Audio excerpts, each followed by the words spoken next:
Willkommen zu Auf Hoch 2. Perlen heute Shaft. USA 1971. Im Kino lief der mit 97 Minuten Laufzeit auf Super 8 in 17 Minuten. Ja, nun, hier haben wir den erfolgreichsten Blaxploitation-Film seiner Zeit, weil er nicht nur die eigentliche Zielgruppe der Afroamerikaner anzusprechen wusste, sondern weil er darüber hinaus Begeisterung hervorrief und damit das 10-fache seiner Produktionskosten einspielen konnte. Und für den Titelsong gab es ja sogar einen Oscar. Denn eigentlich waren Blaxploitation-Filme, also Filme mit recht expliziter Darstellung von Sex und Gewalt, Low-Budget-Produktionen für die Black Community. Von afroamerikanischen Filmschaffenden und mit afroamerikanischen Schauspielern. Dabei durchaus auch finanziert von traditionellen Hollywood-Studios. Doch Shaft sprach erstmals großflächig auch ein weißes Publikum an, mit seinem coolen, maskulinen Hauptprotagonisten, der sich von nichts und niemandem etwas sagen lässt und vor Selbstsicherheit nur so strotzt.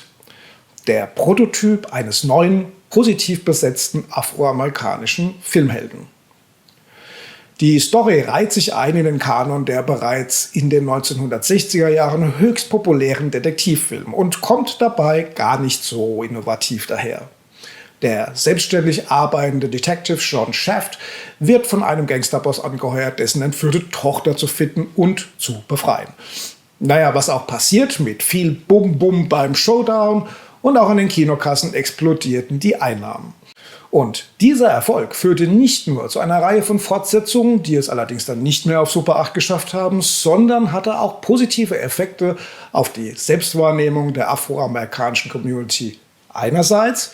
Andererseits führte er auch zu einem sehr langsam wachsenden Respekt für afroamerikanische Künstler im amerikanischen Filmbetrieb. Jaco Kunze schreibt zu dem Film auf der Webseite moviebreak.de, Zitat Anfang: Shaft ist 70er-Kino mit Leib und Seele und prägnant für diese Ära des Umbruchs wie kaum ein anderer.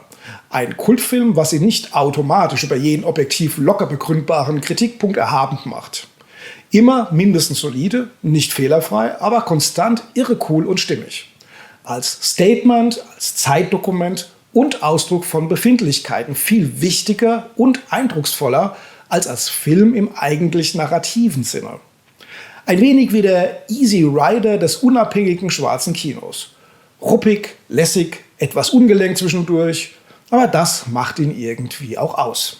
Zur Super 8-Kopie. Die stammt aus der Reihe der direkten MGM-Veröffentlichung und wurde laut Internetquelle von Interpathé auf den deutschen Markt gebracht, was mich ein bisschen wundert, weil Marketingfilm hatte auch einige Rechte an diesen Titeln erworben.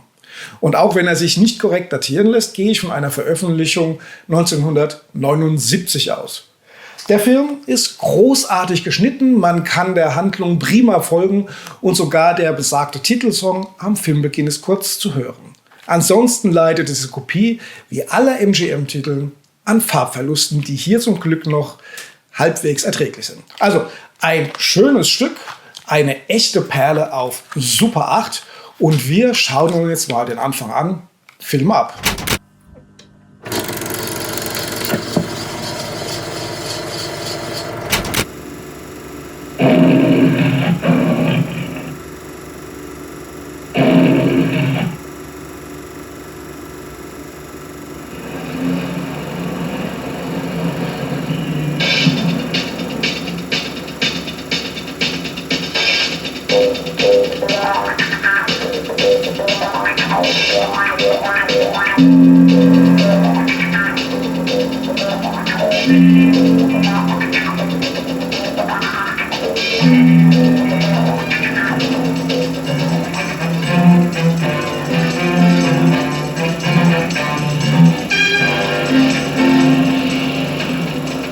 Who's a black private dick that's a sex machine to all the chicks? Shut! Damn right. Who is the man that would risk his neck for his brother, man? Shut! Can you dig it?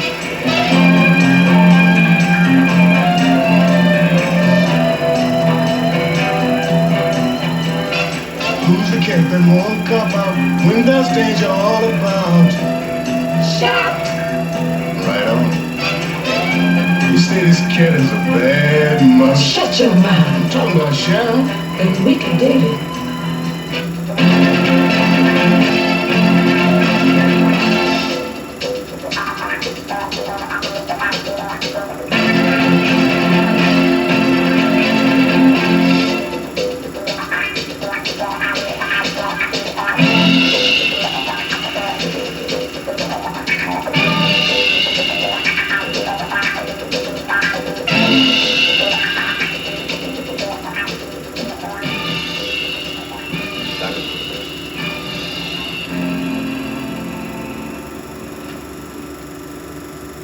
So viel Zucker heute Morgen, Karl. Trink nicht, was dir nicht schmeckt, Bruder. 2 feine Pinkel aus Harlem haben nach dir gefallen. Kennst du die Figuren? Nicht dem Namen nach. Wie sahen sie aus? Der eine trug einen großkarierten Schottenmantel, der andere machte auf Boss. Ist das alles? Sie hatten Kanonen bei sich. Dem im Schottenmantel war die Hand in der Manteltasche festgemacht. Packen Sie etwas vor dem Schuhputzsalat. Auf dem Weg darauf aufzukreuzen. Okay, Stimmt so, Bruder. danke. Haben Sie einen Moment Zeit, Chef? Ich habe keinen Bedarf an Sexfotos, Vic.